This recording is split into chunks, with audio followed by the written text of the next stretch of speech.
Well, happy Friday evening. Welcome everybody to the Just Jump In live stream. If you're out there, let me know, say hi, and let me know if my audio is working. I had an audio issue getting the stream started, so I was like a minute late. But let me know.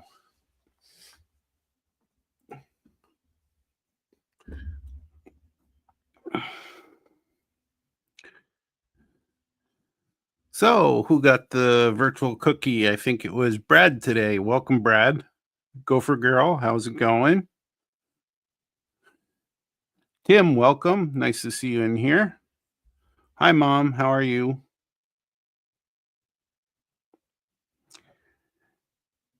And James, welcome. Nice to see you in here. Glad that you're figuring out your issues with your track and your new cars, because it looks like you spent a little money on those, and it sucks to not have them working when you um, spend all that money. So nice to know you're working it out. And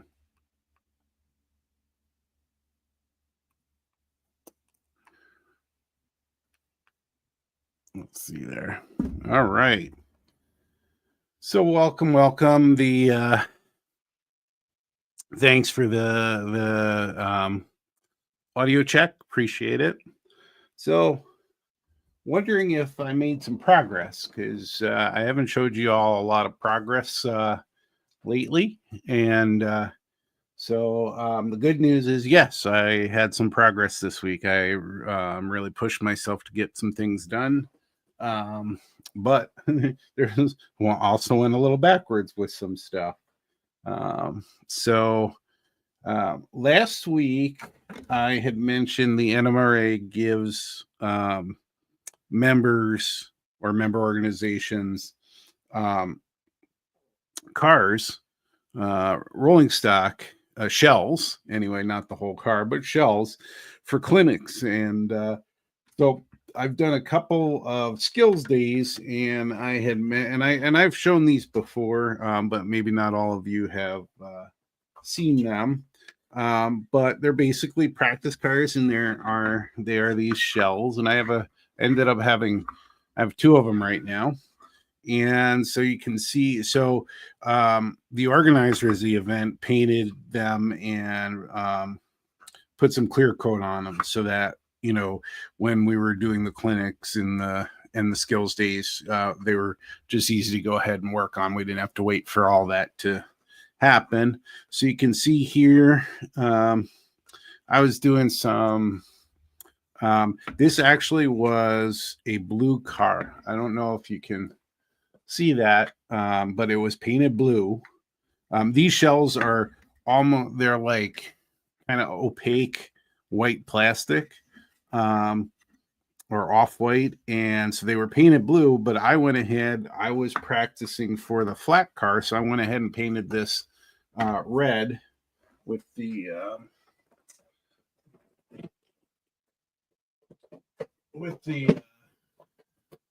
paint that Brad had suggested, which was the XF7, this flat red, that we all know on the car, on the flat car now. But I practiced by painting the car red, and then I was doing some fading with some the practice for the car. I was using, I think it was the Rotten White from Vallejo that I was using on the practice car. And if you remember too, I was practicing decals on this car. I think originally I was just practicing some weathering at the skills day on the blue car. But that's what I did with that one.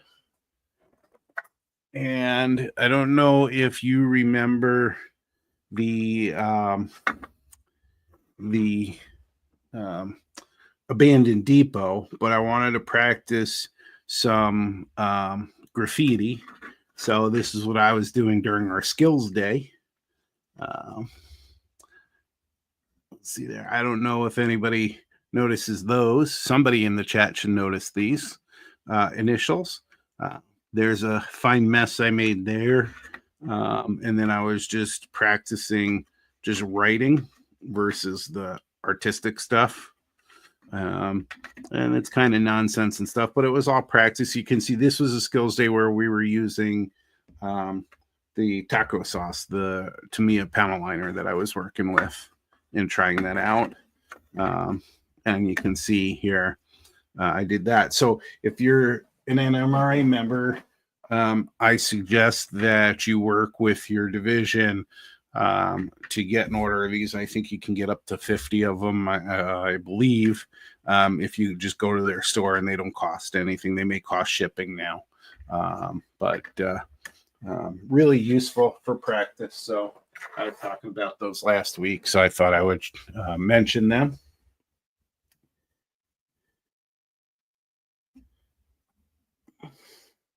Hey, Randy, welcome in. I'll bet you're not out tonight, out camping anywhere. It's getting cold out there again. For those of you that are not in the Twin Cities or in Minnesota, we had a warm spell, and a warm spell to us was a couple of days of 30-degree weather. But it's going back down to the single digits again. And I know it was windy out tonight, pushing that cold air in. Okay, so what progress did I make? Well, a couple of things with the car, and then I'll show you. I kind of went backwards. It's hard to tell in this light and everything. Maybe you could tell the difference here with the white paint overlapping on the red, and this is a little bit darker. You can see a little bit around here. So I was giving some. I was trying to make the bottom darker with panel liner, and I actually had two.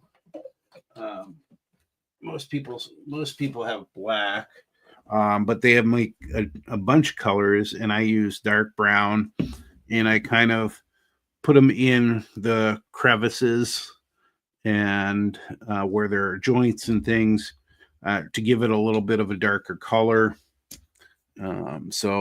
So I worked on that to darken it up. I still think I want to do some other kind of wash or a little bit of a spray on of some really thin and pretty transparent color to get this a little bit darker and a little bit more gritty.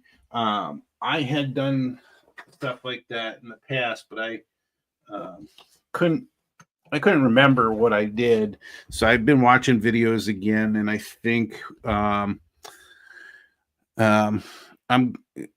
I'll take a suggestion here too, for sure. What I was looking at was a few modelers and some good modelers out there that are online.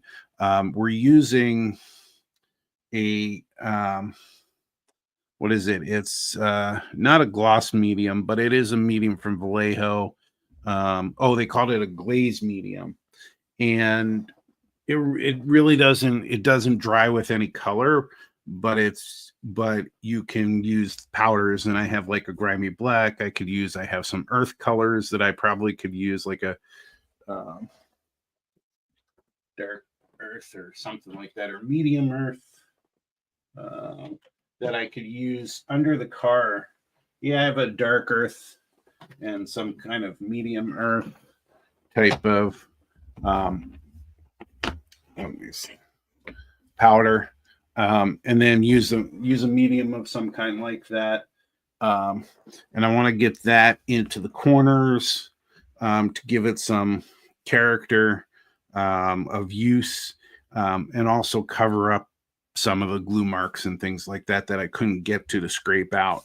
I was able to scrape out most of the glue marks that were on the surfaces, but getting in there to do that, I'm going to have to do a cover-up job on those to make it look better. But I just want this bottom to not be so brightly red. So anybody else have any suggestions? I'm all ears to that. Hey, Steel Mill Modeling, welcome to the chat. Nice to have you in here.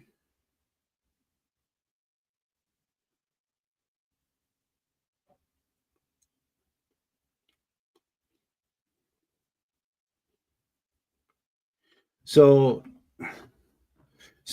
steel mill modeling, I'll show you what I used. And if you haven't checked it out, check out the video on, and there's a short, and there's also a video on the abandoned depot. But there was another YouTuber that did graffiti, and he used Posca markers. And so that's so I used a 1mm Posca marker. They were like that. I think they even come in a thinner version. They're not cheap, but I certainly had success with that, especially since I don't have that artistic ability.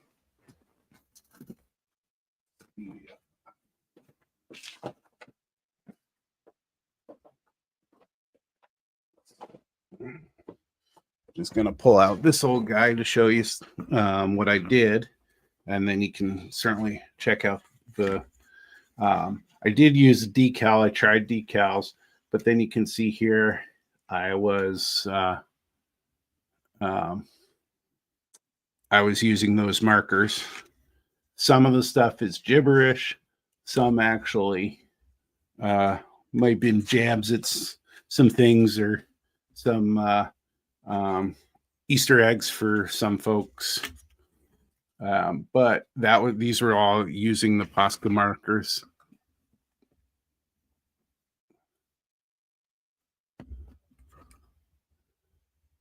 So, and they kind of went all the way around. Another decal attempt, but yeah, that was a fun project. I just kind of went nuts with it and just jumped in and went for it. It came out pretty darn good.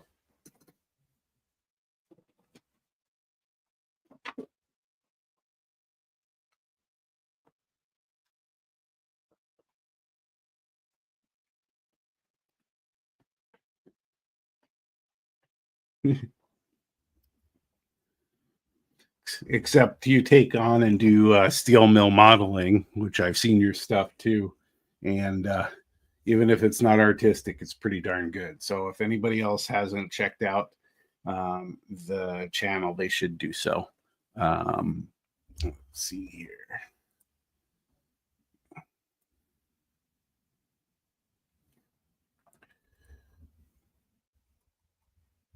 Excuse my arm.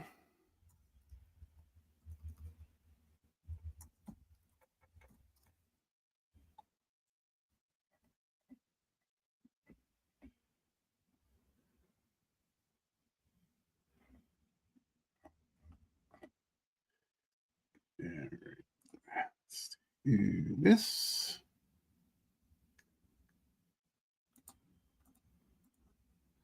Would help if I probably spelt things correctly.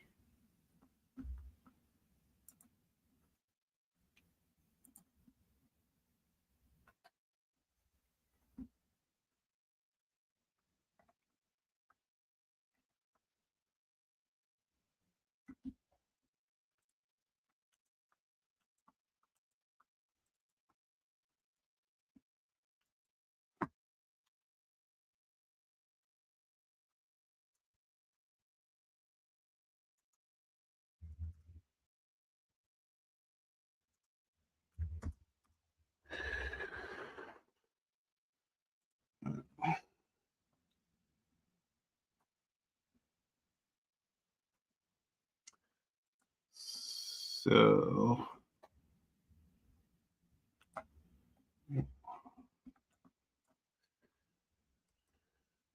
okay, so what I was doing was getting the channel. So it took me a second. Sorry about that.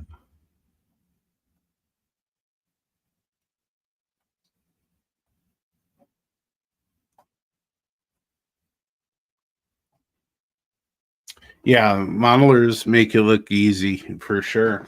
But one thing I did certainly learn, and is a hard one for me, for somebody who doesn't have a lot of patience, is practicing. But I'm getting better. The other thing that I did here is I refilled the screw hole for this truck with styrene, melted it down again because it wasn't staying. So one of the flaws of this model, and if you haven't been on the earlier um, model, um, was earlier live streams. Oh, lost my train of thought here. Um, but what was I saying? I was saying that I filled that in again because the Lone Star region put this clinic together to make this.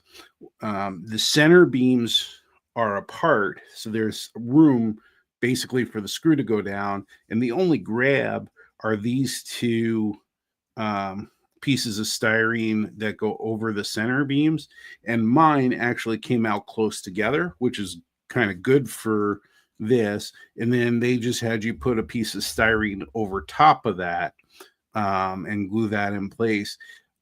I think I think there could have been a better practice of some kind, and I'm not an expert. I don't know what I'm doing, so I don't know what the answer would be, but I certainly think that there should have been more surface for the screw to screw into. So one of the things I did was I cut the screw shorter, and I don't think you can see in here, but I doubled up the square styrene underneath here, and then it goes down in, and hopefully that stay. This is a little bit. This one's loose, but it's tight on here. It's straight on here. Has a little wiggle room. I have this one a little tighter on this end, but now they work pretty good, and they are level with an NMRA gauge, so they're good to go. So a little bit more work here, but not sure if you can see this. As I was working with things, what pops off but those darn stirrups that are just killing me. So I've got to scrape down the glue there and re-glue the stirrup. The other three are on okay so far. Once that's done, once I finish up painting underneath, or doing whatever to the weathering underneath, I'm gonna get that brake wheel on and be done with this. Then I just have the write-up for the evaluation for the car, and then that'll be ready to go. And so I should have that done well before the March modelers meet, where we're going to have the evaluation. That's what I worked on with that. Thank you. I appreciate that. And again, the clinic that I took it from is the Lone Star region, which has PDFs of tons and tons of clinics. And this is the third attempt to build this car. I stalled out on the two previous attempts, and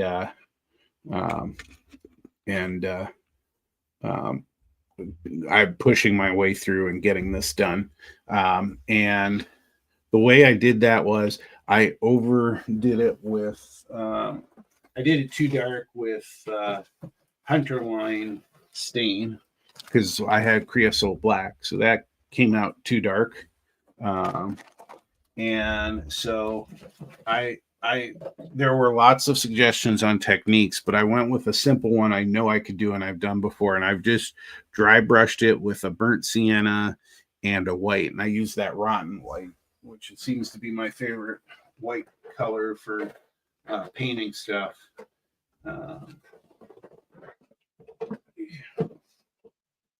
Yes, no, that's the white gray.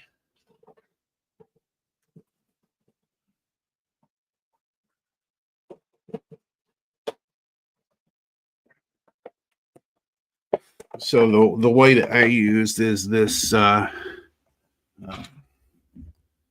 Game Effects from Vallejo. It's number 72130. It's called Rotten White. So it's just an off white. It's not bright and shiny. The burnt umber I used was thinned down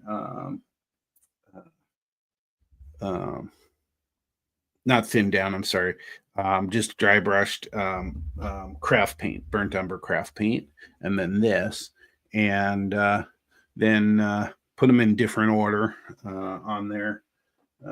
And yeah, I was impressed. It was a good. This was a mistake, and it turned out the fix turned out to make it look nice.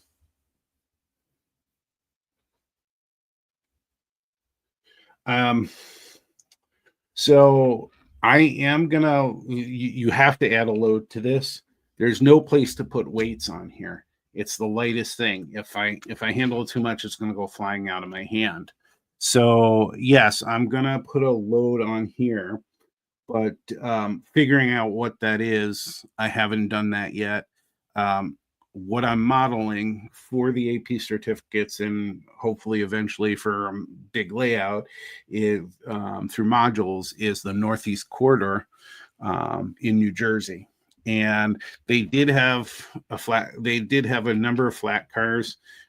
They actually had a flat car that was like this or of this age that looked like this that actually had it helped. It was on a train with um,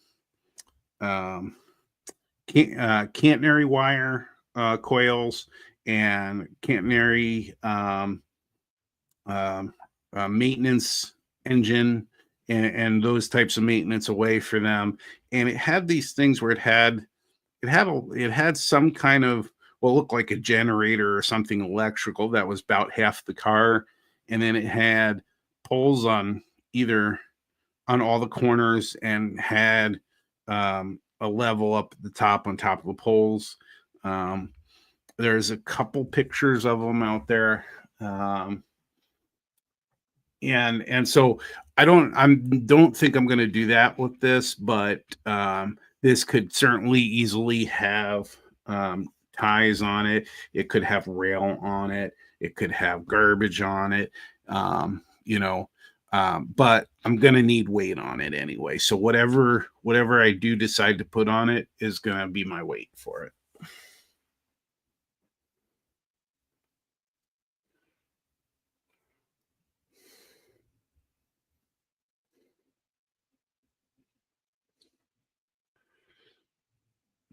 So he funny she should bring that up. I try to save the clamshell packaging and everything, but I live in a townhome and I have no room, so I've stopped saving stuff.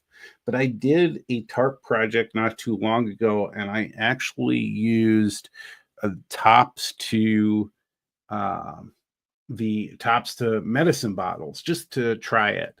And they were so big, I went to Menards out here. If you're not out in the Midwest, Menards is like Home Depot and Lowe's.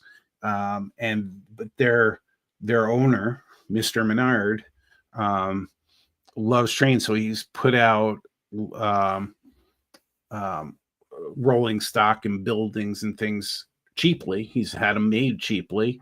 He wanted them to be more affordable for people, and they're all O scale.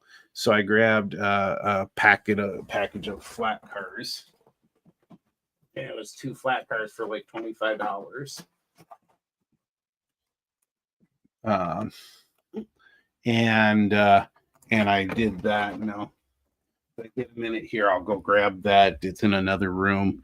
But it came out really good with the tarp. But I had saved for a long time, especially when I originally had N scale, and I had a lot of those little blister packs and things to do a tarp load. Um, and so it is definitely something I could do. Just got to do something smaller than I originally did. So.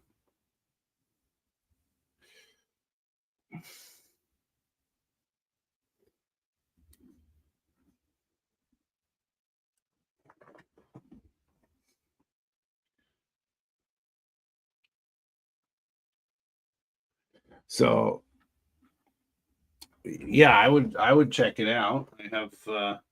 You know, I have I have handy toilet paper that I use right here. So yeah, I mean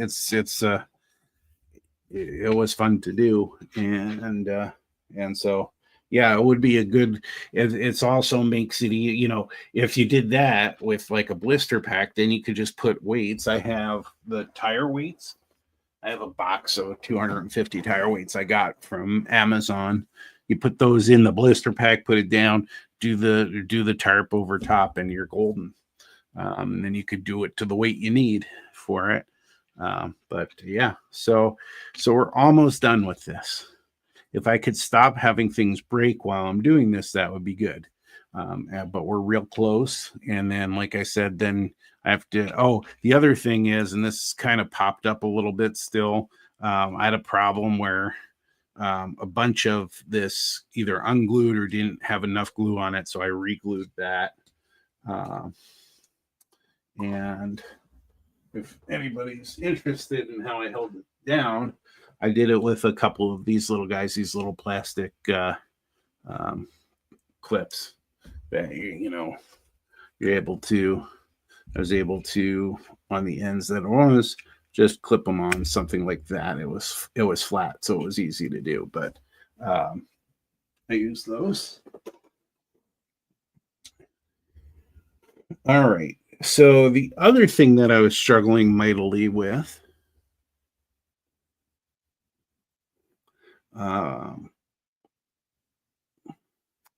was, well, before I do that, I want to come back to here when I was practicing windows. And, I had tried microcrystal clear, and then I tried the gallery glass. And microcrystal clear works okay. I don't know if you can see it real well, but you can see in the reflection it kind of not bubbles, but it has bends in it because it's a glue, really. But it's amazingly clear even with it having the bends in it and everything. So this last one I tried while we were on the stream, did a lot better. So I took one of these windows. I don't know if you can see it, but it's recessed in the window there, and I was talking about how it sagged and everything. Well, I filled it again. I went in and I filled it over top of this on this window here, and it's still sagged down a little bit, but it's thicker. And you really can see right through it. It's amazing. So what you can do with these is I don't have the ability to get something that small, but you could, put that, put a border around there. With these, they're going to have either black decal going across the windows or they're going to be painted. That's what the prototype has, is some striping for New Jersey Transit on the end with black going across the windows and doors. So I'm pretty set with microcrystal clear. But I do want to see if there's going to be a way for me to get it so that I can get the window as flat as possible, but I'll do at least two runs of it where I'll do the initial one and have it sit like this so it's lower, and then I'll do another layer. And I think that will come out a lot better. And again, it's hard to see on here, but you can see there's more plastic surface from the car in these. But that experiment worked. So I'm probably going to end up doing that with all the windows. Okay.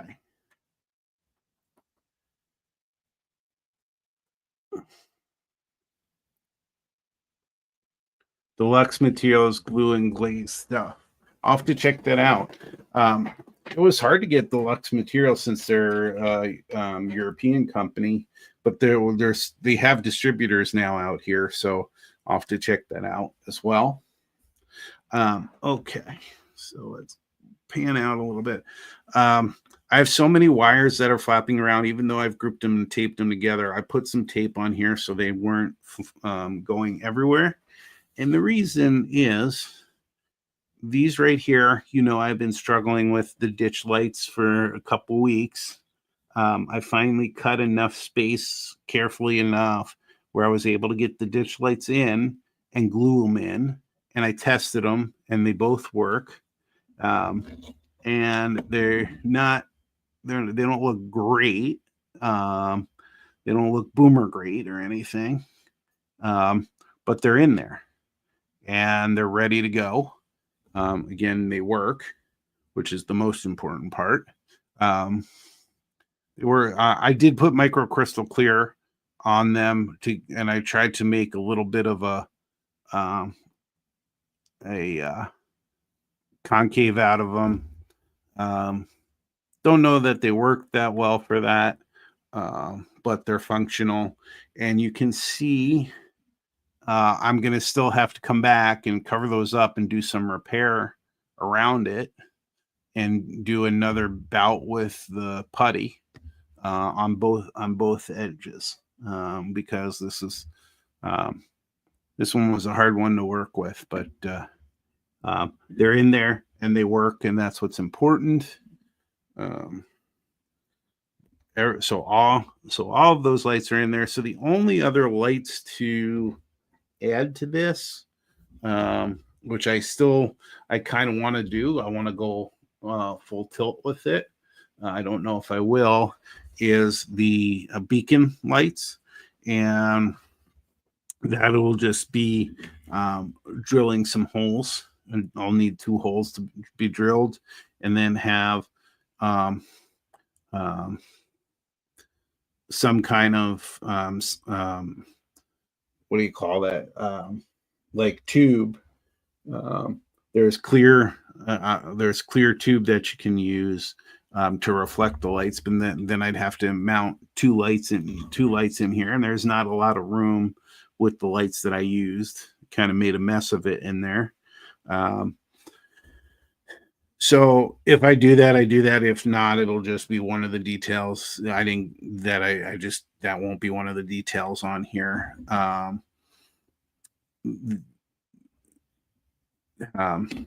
But the other thing I'll need to do is have a way to set the decoder, speaker, and everything in here so it's out of the way. And I'm going to have to figure out a way to get the seating in on the under side of the car. But I did get what I needed for the sound for the cab car. So this is a what they call a Loc Sound 5 FX. So this does not have motor function, this little decoder. It only has the other functions, so lights and sound. It comes with a speaker and a baffle that's in the box, and I had it preloaded with New Jersey Transit cab car sounds. This is out of Streamline Backshop, and I don't know if you can see the website here. They have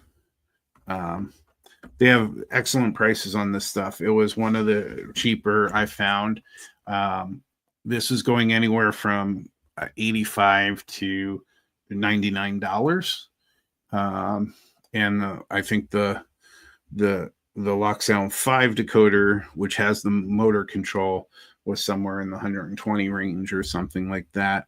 And I was able to get this for like $67 through him. There were a couple of retailers that did it, but they preload. There's a couple places that will preload sounds. Streamline Backshop did. This one is a custom sound, so they must have done it for somebody else and had it available. And this one they didn't charge anything for. There's some they charge, some of the custom sounds they charge for. The standard ones that are available for Loc Sound, they don't charge for, but it must be very easy for them to program it. It must take them no time at all, because I ordered on a Saturday night, I think, and Sunday they were already packing and printing the label. So, that was really good. And they also have Decoder Buddies by Nick's Trains, and this basically is an organized way to connect all the connections you have. And it's like having a decoder board in the car, but I don't have a decoder board in the car. So this made sense to me. And I think was 14 or $16. It was below what Nick's Trains charges. I met Nick from Nick's Trains years ago. He's up in Vermont, through a show called New Tracks Modeling, and he used to be a frequent visitor on the Zoom call, and had a chance to obviously demonstrate his products at some point and stuff, and I thought it was really cool, but I had no use. But I finally found a use for it, and it basically, so it has all your connections you need, your track connections, your speaker connections, your lighting, your auxiliary connections, and this is actually a little board that comes off, and all of your connections for soldering are underneath. And he already has solder on the solder pads, which is really nice. I have solder. I would put that on anyway, but it also, here's the little um, diagram for that little square piece, and the decoder. There are pins right here that are covered up, but the decoder goes right on those pins, and then everything connects through there. So I'm excited to get to work on that, and then figure out how to do all of the wire management here.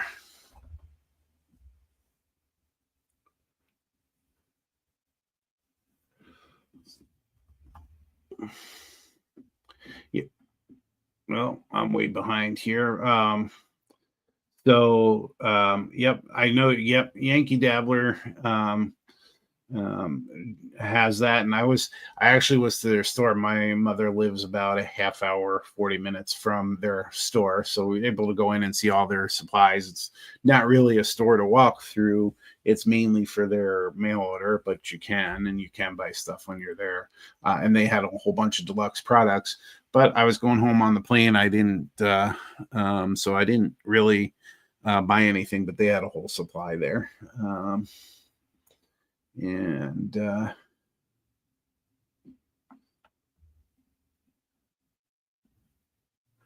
so steel mill, I'm learning that when you have glue and paint drying, you've got to have other things going on.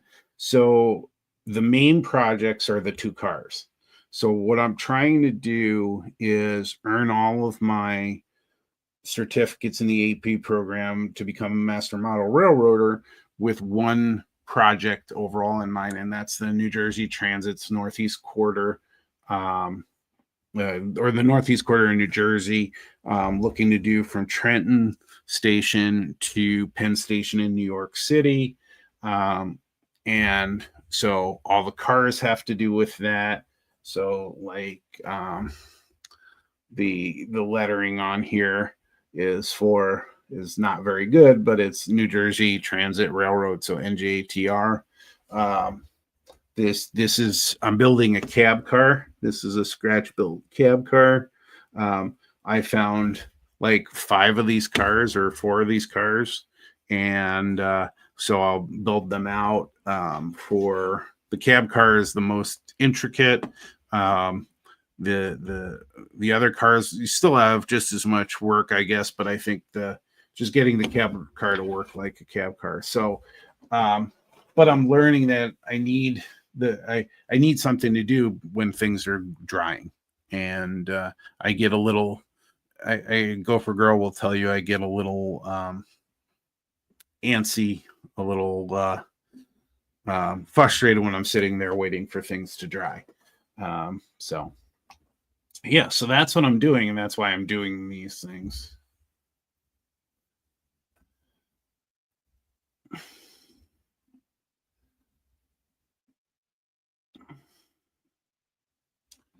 So, and you were talking about gaffer's tape for wrapping wires.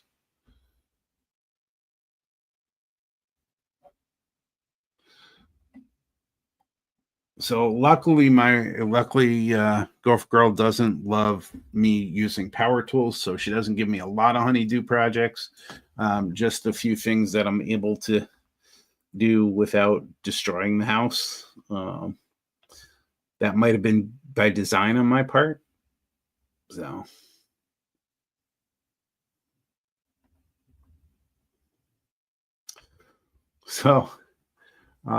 steel mill.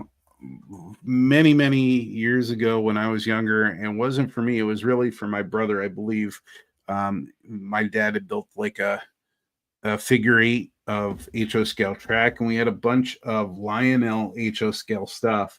One of those things I have lying around is this little like rock quarry kind of conveyor. It's a manual thing, and it has like a rubber conveyor that you crank around, and it's ripped, so it's not on there, but I don't have anything that I can use it for. But I don't know if that's what you're looking for. I don't know how brittle it is at this point. It's got to be, I don't know, 40, 50 years old. So, but funny you mentioned that.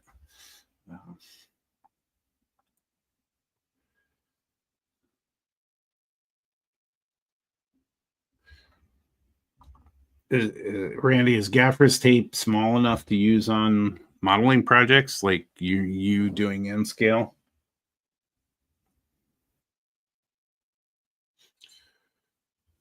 Because I have blue painter's tape, the green frog painter's tape, and then for most of the stuff I use the Tamiya tape. Obviously, here you can see that as well.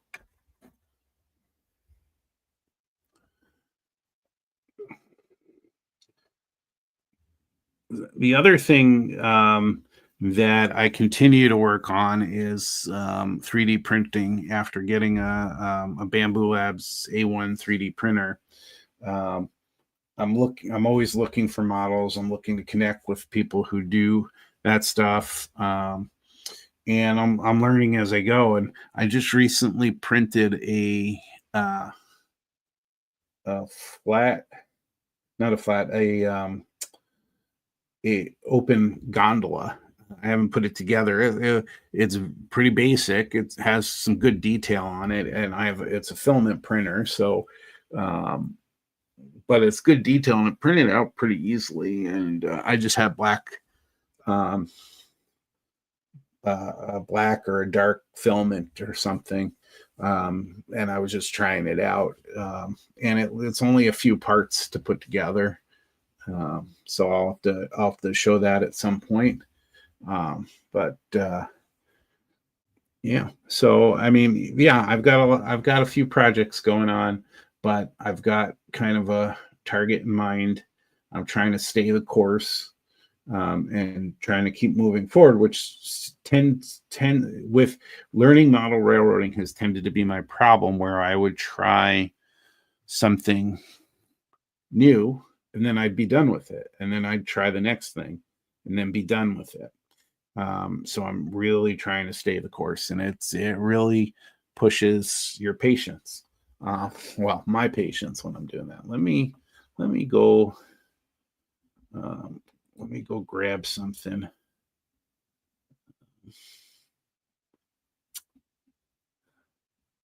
We'll call it a show and tell, but I just want to bring back that the two things. I will be right back with you.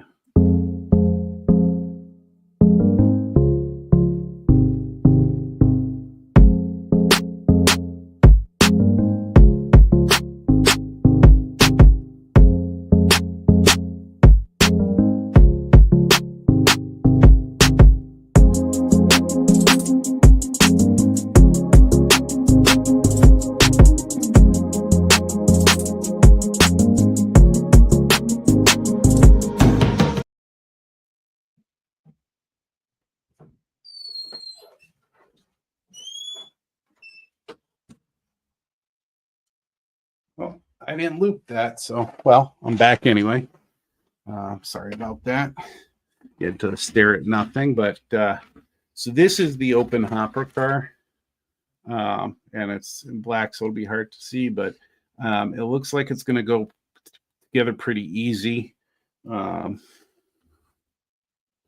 It didn't come. Oh, it did. It came with covers for the couplers already. You'll have to drill out the holes for the wheel sets. And here's a side. And so it'll be designed just to, everything just sort of lines up nicely. And then these ends, you know how these are angled in, there's actually a groove right here. And again, it's hard to see, but there's a dog hair everywhere. There's a groove that'll make it easy to glue that in place and be flat. And then it has some basic ends here. It has a brake wheel on here. That'll fit in nicely there. You know, and this is a relatively basic build. I also have another one that's a Go Transit from passenger car. That was a little more involved, doesn't look as good. The parts don't look as sharp as this from a filament standpoint, but I'm going to try to put that one together, and I'll show that when I get a chance. And those are just kind of side projects just because I'm practicing and learning and everything. But here is the tarp project that I did. So again, here's the flat car from Menards. Very basic, nothing underneath. It's compatible. They make them compatible with 3-rail, and so as you can see, this is pretty big. And I'll show you. So here are the Walgreens tops. So if I need weight here, you know, or something like that, you have a place for the weights that you can use. But you know, this actually really came out really nice. I did have to, you know, some of it broke, but I blended it well enough, I guess, that it just kind of looks like it's part of the tarp. But that was the project. So it has five or six of these caps on here, some small and some large ones. And yeah, and so that was a success. Like you said, it's not a hard project to do. Those of you interested in trying it, I would certainly go out to Steel Mill's web video and check that out.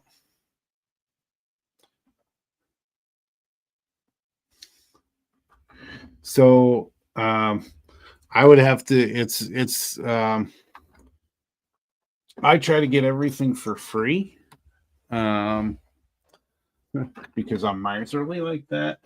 So I don't know if this is just somebody who designed it themselves and made it free for people to download.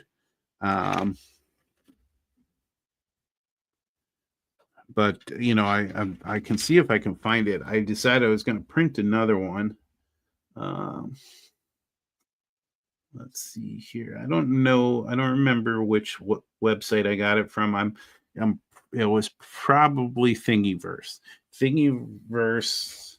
I mainly go to Thingiverse, Printables, and Maker Lab for Bamboo.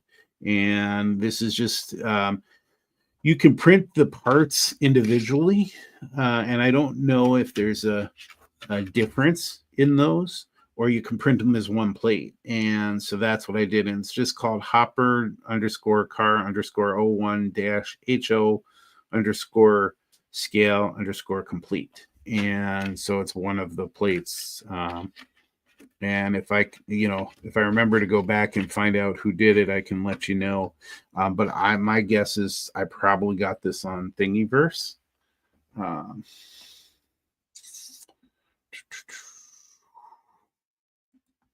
let's see if I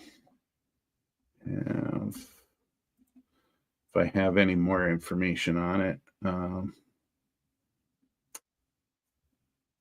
But yeah, I would search for that. And right now, I don't want really any 15, 20-hour prints.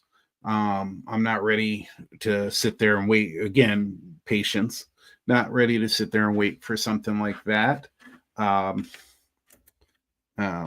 so I'm always looking for shorter prints. And so this is about 2 hours for this print. I'm printing one right now, and it's about an hour and 7 minutes left. And I started it right before, a little before I went live. So yeah, so that's kind of what I look for. Is some shorter prints to do things like this tray. Probably took about 2 hours to print. So these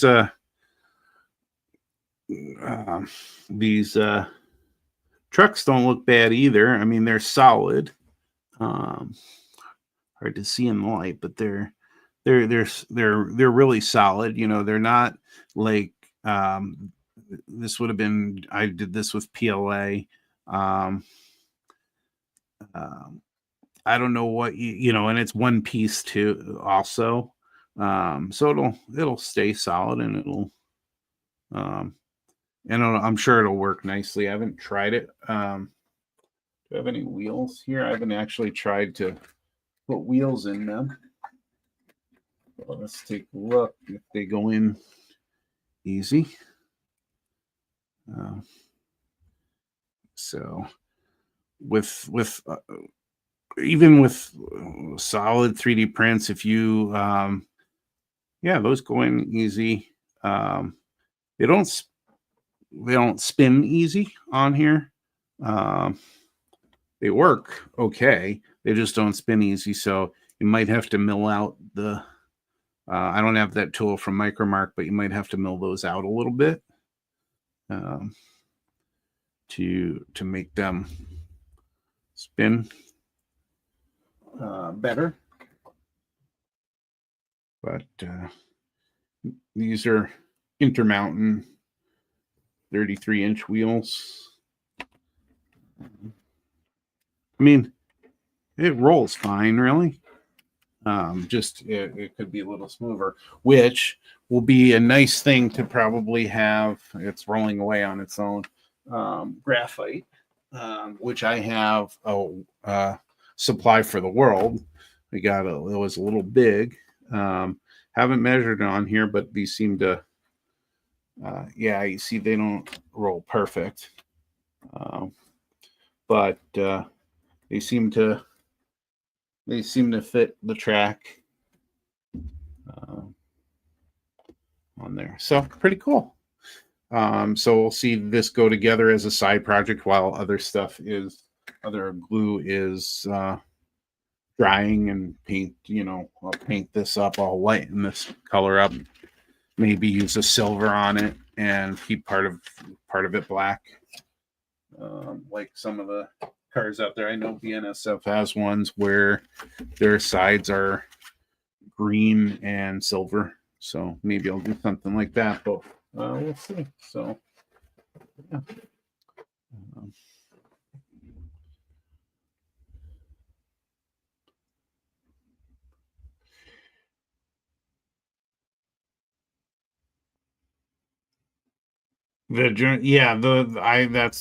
That's what I would recommend on those. Is because it's even PLA, even though PLA is a softer plastic, it's pretty solid for something like that, and it seems to be milled out fine. But I think those need to be cored a little bit, and may have to get that tool from Micromark to do something like that to make those run a little better. and and we'll check them. Maybe they'll run fine for what we need, but my track work I wouldn't say is great. So anything to help with that. And yeah, this was filament. This actually was a really nice print for filament, so I got something right with some of the settings, and hopefully I'm just getting that means I'm getting better. But it doesn't replace. I still believe if you're going to go, if you want highly detailed, if you want to completely eliminate layer lines, you can do all the tricks that you want, but I think you still need to go with a resin printer, and that's just not in the cards for where I live right now. So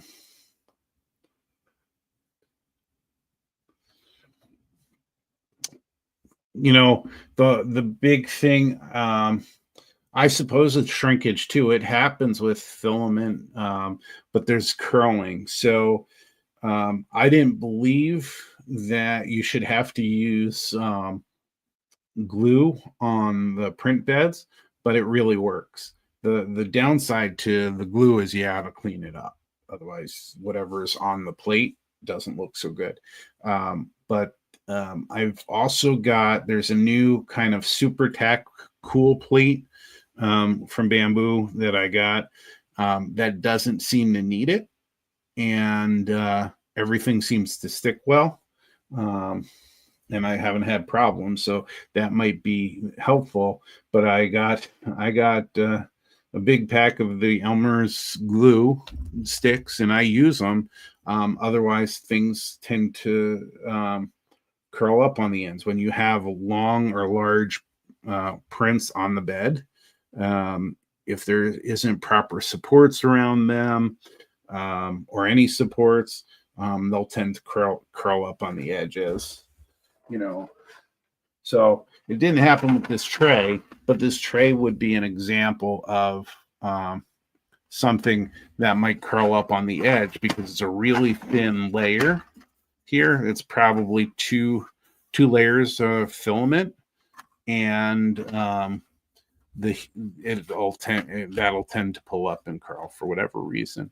I find that PETG filament works better, or has worked better for me than PLA when it comes to things like the curling, because it's a bit more of a solid plastic. But sometimes you want flexibility and stuff. And anyway, so you can certainly have some of that curling happen.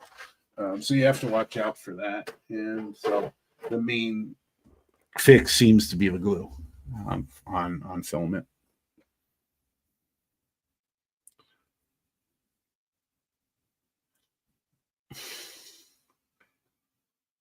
So yeah, steel mill.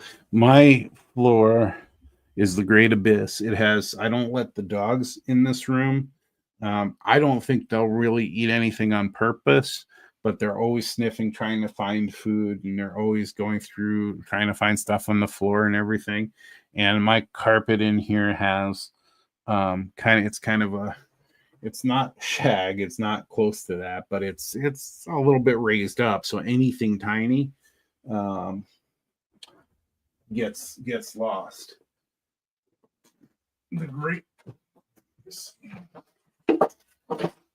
Probably the best Christmas present I ever got came from Gopher Girl as a joke, and it's this thing right here. It's got magnets in here, and so when I lose something that's metal, I just go along the floor and lift up. You can kind of see in here where the magnets are, and I can pull up anything metal. Doesn't help with brass, doesn't help with plastic that I lose, but springs definitely I can pull up and stuff. So it's definitely helpful. Stuff that's sharp sometimes is nice to pull up on here so that my feet don't get beat up and stuff. But yeah, so it's designed to be like a wristband. But I just put it on when I'm looking for something, I put it on my palm and I just go across the floor like that, and I pull up all kinds of stuff there's a pocket in here. I don't know what you need the pocket for. Or, you could have tools in here, but just to kind of show you the strength of these. This is a pretty heavy wire cutter, but it's these are strong magnets. So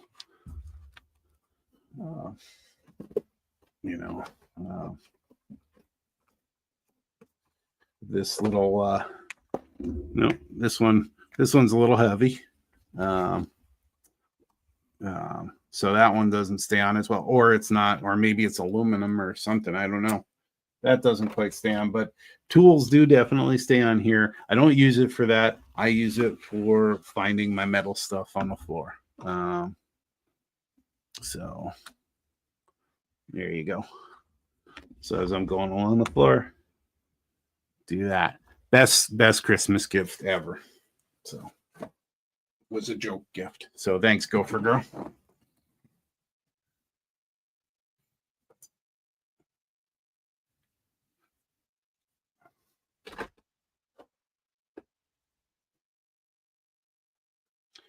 Well, I was like, what is this for? I mean, it was a good idea. And so it actually, I had toyed with, they have those long expandable little things with the magnet on the end. They look like they just look like metal sticks that are like this big, and then they extend out. I'm like, I could just do that, but I can't really cover a lot of area with that. So this, I get down on the knees, have that on my hand, and I just run it along the floor and usually find what I need.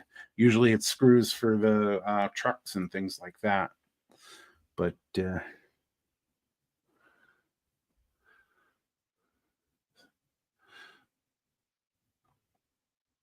so yeah. So I guess I Steelman, you said that that model railroading is therapy.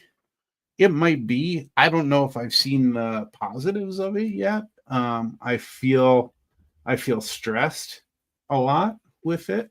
And when, with things not working right, it's taken a lot of patience and a lot of work to get myself to practice things.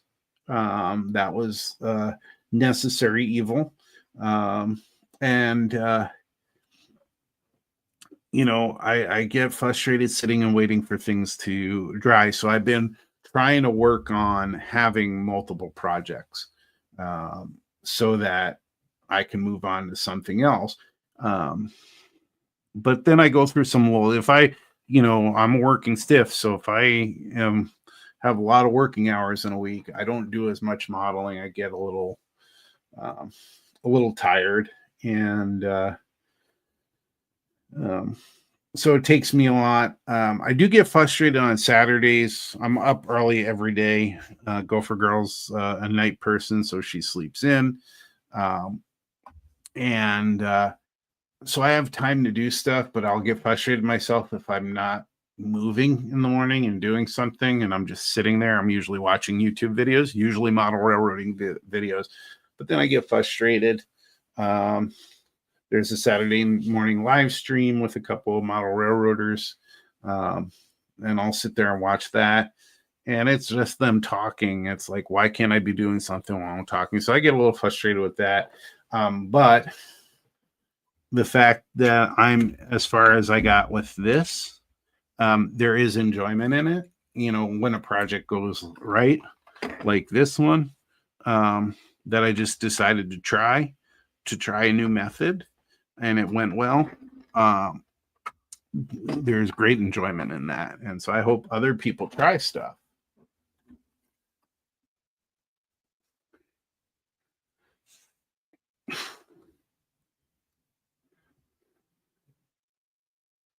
Yeah, I saw on the ad, I think on Facebook for that, Randy, with the North Metro open house. I really wish I got myself to go when the Twin Cities division was invited last time to operate, but maybe I will check them out. Um, um, I want to see what I can design before I start putting the decoder buddy and the decoder into the car. I want to see what I can design to really push the. I want the decoder and speaker to be high up, um, kind of high up, so that there's room for seating and and it's out of the way, and it's out of the way of the door where you can see high up. So it's going to be off center, but I'll have to work through that before I go starting soldering things together and everything.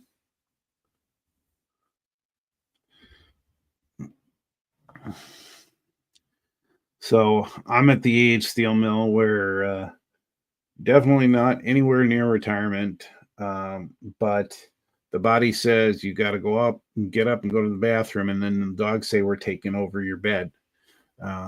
So then I'm up. So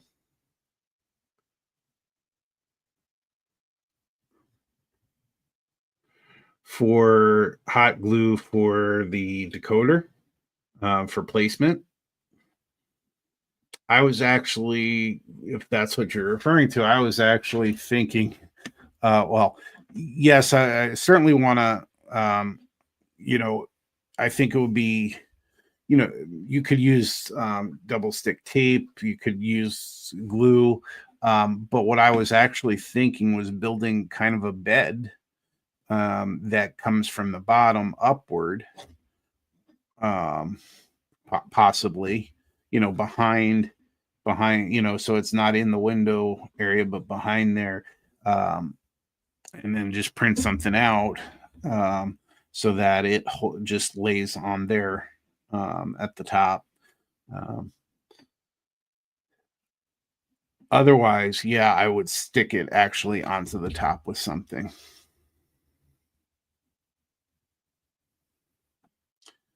So, um, so no, I don't think I've ever used hot glue to place anything. Um, and the hot glue gun I have is old, like everything else I have. So I don't know if I can set a temperature on that or anything, or if the glue is, like a hot, if glue can melt cooler. But that's certainly something that you could try. I'm probably going to try and over engineer it. I don't have the seating or anything. I certainly would like it to look as close as possible to the seating that I grew up with, which were um, which were benches on both sides, and the benches were kind of came around to the aisle and then had an angle to them, and then like the metal support for it came around and acted like a handle. And since they didn't turn the cars, hence why you have a cab car. They didn't turn the cars. They turned all the seats. So anybody could do it. You just grab the handle and just flip the seat, and it flips the other way so that you're facing the way you're going if you want. Friends and I used to flip the seats so that we were facing each other, whatever direction we were going. So I don't think I'll have anything that small and mechanical like that. But I would like to see if I can get it, you know, the best way I can get it. I think that's something I'm going to end up adding. I can try and design it. I use Onshape to do all my designing. I've gotten used to that. I've practiced a lot on that. And I certainly could try to do the seating myself. I don't know how much, because I'm gonna get there are only so many points you can get for scratch built for these cars, which is 15 points. I have to get, there are all different categories to get up to 125 points, and you need 87 and a half to merit. I'm going to get 15 points, which is the max for scratch building on this car, because everything there's I've already got everything that's scratch built. That's and the lighting is not included in the scratch building, but drilling the holes for the lights, like that, and putting these together, that's all scratch building. It might be hard to tell, but I mean, to design this whole end the right way, I actually replaced the plastic here with styrene. This is all scratch built here to put this door in. So cutting out the plastic here and putting the styrene door in, that's all scratch built. And then here is the underside. I still have to do a little cleanup here, but although I shouldn't say that I'll get all the points for scratch built, because the shell and the weight and the underbody are from the original kit. So I may not get all 15 points. I would hope that they would do that for me, but everything else on here on the underside, outside of the trucks, is scratch built from the sander, all these the air reservoir, all of these pieces, all of this, the center sill, the side beams, the wastewater. The bell is not. The bell I did actually, it's hard to see on there, that I purchased. So okay. I don't know what this greebly is, but I added it for more, just to have more detail on it. The cow catcher, that here is based on their model. All of this front part is scratch built on there. And some of it's taken from the parts. This piece is a mix of scratch building. The black, it's hard to see this black here, but that's a mix of scratch building and parts that I took off the car and put back on. And this is all based on an article. It's the wrong magazine that I searched for. Then was lucky to find at my local hobby shop, who had back issues of just about everything. And so I based it all on that, because there was no way I could come up with this stuff myself. But, I've got to clean that up, obviously, kind of cut that down a little bit and paint it. But for the most part, that's scratch built. And then I'll have to get the seating on here, and then it'll be able to go on there and get the decoder in, and hopefully it works. And with the cab car, and you have this end will have we'll have the lights and the ditch lights, the marker lights, the headlights, and then it has, not showing that it has the cow catcher on there, and some of the electrical that represents some of the electrical on there. And then obviously decaling will have to be done. There's some safety rails and decals on the end here that will need to be added. I wasn't able to print, and I also had a friend who printed. We couldn't print some of the stuff that's too small to print. Like there's like lift rings on either end of the tops here for whenever they need to do maintenance or whatever. Those are too small. If I add those, I'll have to add those on. I don't plan to add any catenary,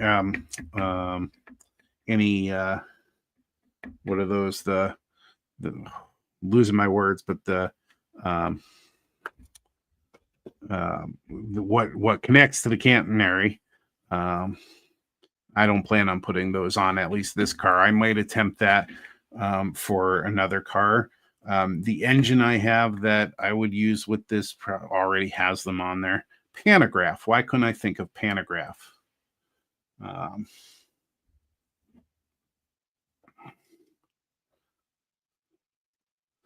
so, hey, Jimmy. Yeah, I think I would too. I wonder if they would categorize it as super detailed and then give me the points for scratch build. Um, because of the shell and the underbody being part of the kit. That's all. But we'll see. I don't I don't expect to merit. It'll be a surprise if I do, and that'll be nice. But I've had other things judged before too. I had a billboard as part of of one of our conventions. The popular vote theme was a billboard, so I scratch built that. But I asked them to, I filled out the paperwork to have it judged, which helped me learn how much more I had to do paperwork on it. And then also, it was a neat experience because they picked it apart, and I got the 15 points for the scratch build because everything on that was scratch built. The only commercial part was the LEDs. So certainly, I certainly expect to get most of the scratch build points. I'm just saying it's a small amount of points. Your biggest category is actually the construction. And so that's the one that scares me. That's the one that I think I'll do the worst out of. Because I mean, this is big. Everything that they'll read about is how this is based on the plans that I had through that article, and that article is based on the prototype. And this is a really good, in my opinion, I think I captured everything that needed to be captured from that article. So I expect to do decently well. I just think the area that I need most practice in is the construction, um, and so I don't know. Maybe I'll be surprised and I'll merit, and that will be neat. Um, this one again, I this is true to the clinic. It's completely scratch built by definition, so I'll get all the scratch building points on this one. Um, the um, the commercial parts were the brake pieces, the couplers, the trucks, and those are all allowed. Everything else is scratch built. It's all styrene, the wood, and some brass wire for the wiring in the car, and on the outside of the car with the stirrups and things. So yeah, so I think I'll do decently well. I'll just be surprised if I merit, and if I do, great. And then that'll if I can merit on both of these, and they're my first two attempts, that would be pretty good for somebody with their first. Well, okay, not their first two. I did try this one 2 times before, so third and fourth attempt. The other thing I'm trying to do, by the way, with their 3D printing was I'm trying to, I'm designing these parts and trying to get them printed out.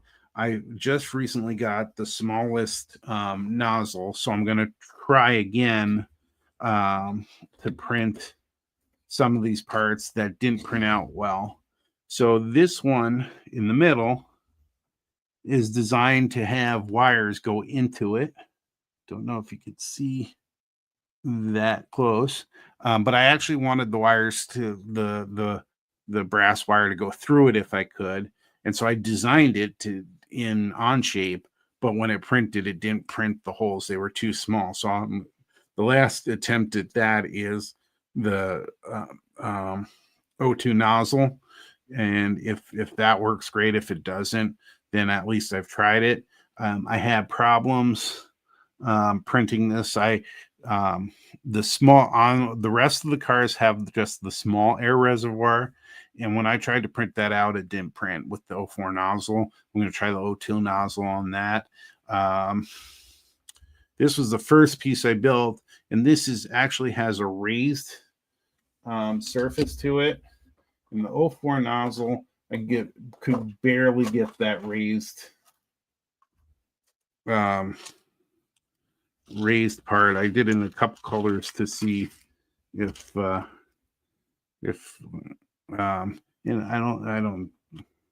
I don't think I'm going to be able to get this close for you to see. And it's so small. It is raised. It has the raised X on there. But again, I think that a resin printer would take care of that. The other thing is it has a handle on it designed, but the handle's too small. So we're going to try that. And that would basically go in that spot right there. And so we're going to try to design. I also didn't like this design was all wonky to me, and it wasn't like solid steel or anything like that. So I want to try to design that one. I haven't done that yet. Something like this was simple. This is just 3 pieces of styrene. This is supposed to be a generator. 3 pieces of thick styrene and 2 pieces of very thin styrene glued on there. I'd still like to design that, because if I need to build more passenger cars, and if I can build 3 more passenger cars or 4 more passenger cars and be able to mass produce these using 3D printing, that's completely acceptable, because I'm designing all of those pieces with Onshape. So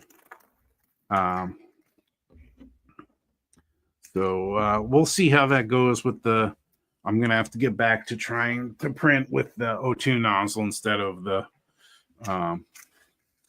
O4 nozzle. If it doesn't print out that small, I think that's probably resin's the only way you're going to go with that. But we're certainly going to try. Hey, Steel Mill, again, thanks for coming out. Appreciate you staying up late, and have a good night. Yes, Jimmy, I am bringing both cars to the modelers meet. We're going to have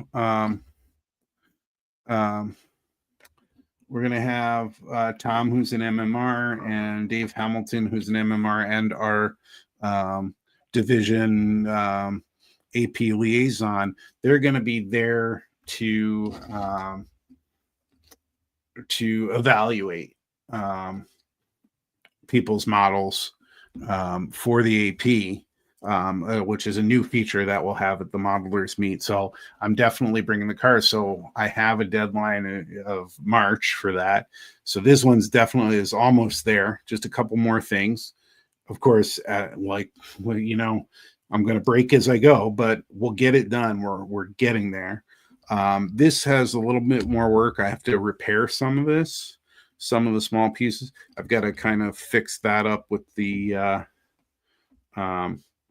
just make that look a little better on here. Figure out the seating part on there, and then get the decoder in here, finish up the decaling on the ends here and on the sides, and fix some of this stuff here. And so I fully expect to have both done and ready to be evaluated in March. But yes, I'm definitely bringing stuff. I brought stuff last year, Jimmy, and I had the best time talking to people.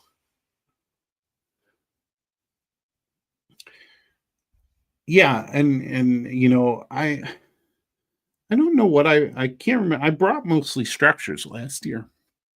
I didn't have these cars or anything, or I did. I had bought these in April when I was in Chicago, so I didn't have anything in March at the modelers meet with this stuff. So it was mostly structures. I did bring the